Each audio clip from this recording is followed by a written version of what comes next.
Mga kapopcorn, sobrang nakakatakot na sa panahon ngayon kasi ang daming fake news na naglalabasan. Ang daming mga AI voice, kineme, mga edited pictures, at pati videos ngayon ay napipeke na rin. Pati boses ngayon napipeke na rin. So, it's up to you kung marunong kang kumilatis. Katulad namin na maalam sa mga ganyan. Alam namin na peke yung dating ng isang boses. Katulad na nga lang nitong isang channel sa YouTube ngayon. Pero unfortunately, hindi natin siya mahanap na ngayon. Hindi natin alam kung na-report ba itong channel na ito o talaga invisible mode lang ito sa ngayon. Ito yung Dapat Balita channel. Now, itong Dapat Balita na ito, ang dami niya nilabas ng mga fake news. Actually, since the very first vlog of this channel, fake news na agad. Pero in fairness, dito sa channel na to, napakadami niyang subscribers. At yung mga views niya per video ay hindi basta-basta. Like for example, merong nilabas siya dito na isang video na 2 days pa lang siyang napapublish, nakalikom na agad siya ng 70,000 views. So, hindi basta-basta, di ba?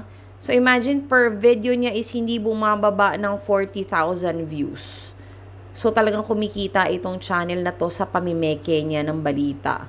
At lahat ito ay fake news, katulad na nga lang nung paglalabas niya ng isang video na di umano'y naglahad at nagpahayag ito si President Bongbong Marcos nag-declare siya ng war against China, which is non-existent at hindi talaga totoo. So, nakakatakot na ngayon kasi yung boses nung pinalabas nila sa vlog na iyon ay talagang may pagkakahawig talaga sa boses ng ating Pangulo.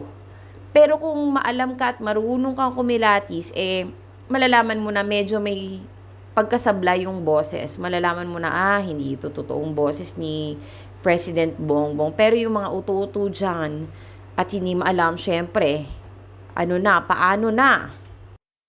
So, doon sa particular na video na yon, ang sinabi ni Pangulong Bongbong, voice lang siya tapos meron siyang picture na nakastagnant na ganyan. Ang sabi ni Pangulo doon is, lalaban na tayo sa China kapag natuloy pa nilang angkinin ang West Philippine Sea, paiimbestigahan ko rin yang si Duterte. Yun ang sinabi niya doon sa vlog na yon na may AI voice. Nakakaloka, di ba? Kasi alam naman natin na non-existent yon at hindi talaga nagbigay ng ganong pahayag ang Pangulo. Sobrang daming naglalabasan na peking voice messages, peking conversations.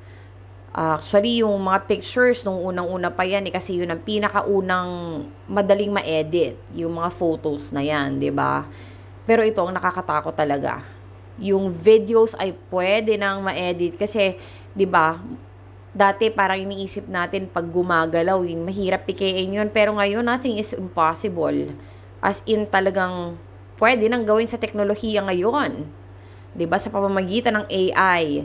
At ito na nga nakakaloka kasi yung Pangulo ang tinitira ng mga ito at ginagawaan ng kung ano-anong kapekean. So, desperate measures talaga, kumbaga. So, sobrang nakakatakot, di ba? Hindi ko alam kung ano yung point and purpose na ginagawa nila ito. Di ba? Para sirain ang imahe ng ating Pangulo na hindi na lang sana sumuporta habang nakaupo pa ito si Pangulong Bongbong Marcos, di ba? Kung tutuusin, saglit na lang din naman to upo, di ba? Ang worry yata nila Duterte is magiging parang Marcos in the old days itong si PBBM na hindi aalis sa pwesto. Which is parang si PBBM na mismo ang susuko. Dahil sa sobrang dami niyang problema kinakaharap ngayon. And most especially, sabi nga ni First Lady Liza Marcos na yung struggle daw talaga ni Pangulong Bongbong Marcos sa ngayon talagang hindi daw basta-basta. At sabi nga niya, nag-age daw talaga si Pangulo dahil ang dami niyang sinusolve na issues. 'Di ba? So ako, I don't think that Ako sa akin lang 'to, tingin ko hindi natatakbo 'to si PBBM kasi 'di ba, kawawang-kawawa, eh, as daming tumitira sa kanya talaga. Pero ito pa yung nakakaloka, sa survey daw, ang top na sa presidential list sa ngayon ay si Raffy Tulfo. At sumunod naman na si Inday Duterte. Saan ka pa? Wala ba ibang choice? Pero grabe, no, talagang ginagastos sa nila yung paninira. Kasi hindi biro tong mag-avail ng mga ganitong software eh, yung voice changer, yung mga AI na yan. Gagastos ka rin talaga, 'di ba? So, ano yung hidden agenda at kung ano man ang dahilan behind all of this klase ng paninirang ito, 'di ba? Na to the extent na talagang gagastosan mo, ito ba'y binabayaran? 'Di ba? O dahil lang ba to sa views na malaki yung nakukuha mo? Pwede din, possible din talaga na sa views yun, 'di ba? Kasi nga fake news ang tinatangkilik sa panahon ngayon, 'di ba? So talagang gagawa ka rin talaga ng paraan, mag-i-invest ka rin talaga, 'di ba? Aside from the fact na marami ang gustong sumira dito sa kay Pangulo. So ito, ang daming kumakalat na mga kapekean. Unang-una na dyan, yung mga nagkakalat na mga pamimeke ay yung mga vloggers na hate si PBBM, 'di ba? Pangalawa, eh yung makakaliwang grupo, 'di ba? At syempre ayoko naman magbitaw ng salita kasi alam naman natin na itong paninirang puri ay may agenda dito sa lahat ng ito, 'di ba? Kumbaga parang vendetta. Talagang hindi tumitigil ang mga detractors. Mabuti na lang marami na rin naman ang may alam ngayon sa teknolohiya at hindi agad-agad napapaniwala sa mga ganito. 'Di ba? Kawawa naman kasi yung mga elders diyan, 'di ba, na hindi naman maalam sa technology at walang alam sa mga AI, ganyan, hindi alam na pipekar, madali mapapaniwala, 'di ba, yung mga old school na mga tao. 'Di ba? Pagka narinig nila, uy, sabi ni ganito, ganyan, ganyan, 'di ba? So, kawawa. At saka, yung iba, syempre, kapag walang alam, matututo, magsasucceed talaga na mapapaniwala yun at ano na ang mangyayari.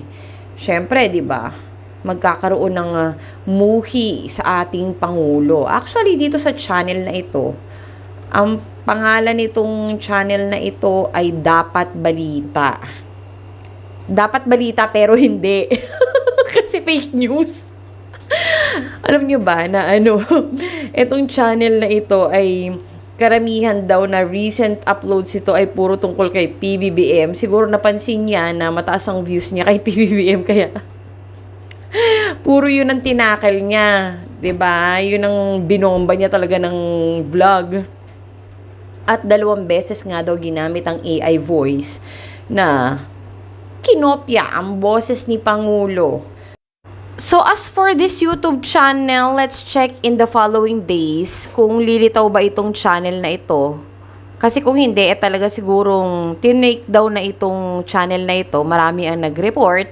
Kasi nga ito ay na-feature sa isang mainstream na balita. So, siguro, marami ang nag-report nito, kaya na-take down itong channel na ito. Hopefully, sana ganun nga ang nangyari para matigil na rin. Pero hindi. Malamang at salamang ay may gagawa pa rin ng ganitong klase ng channel dahil alam nila na kumikita nga itong pami-make news na to.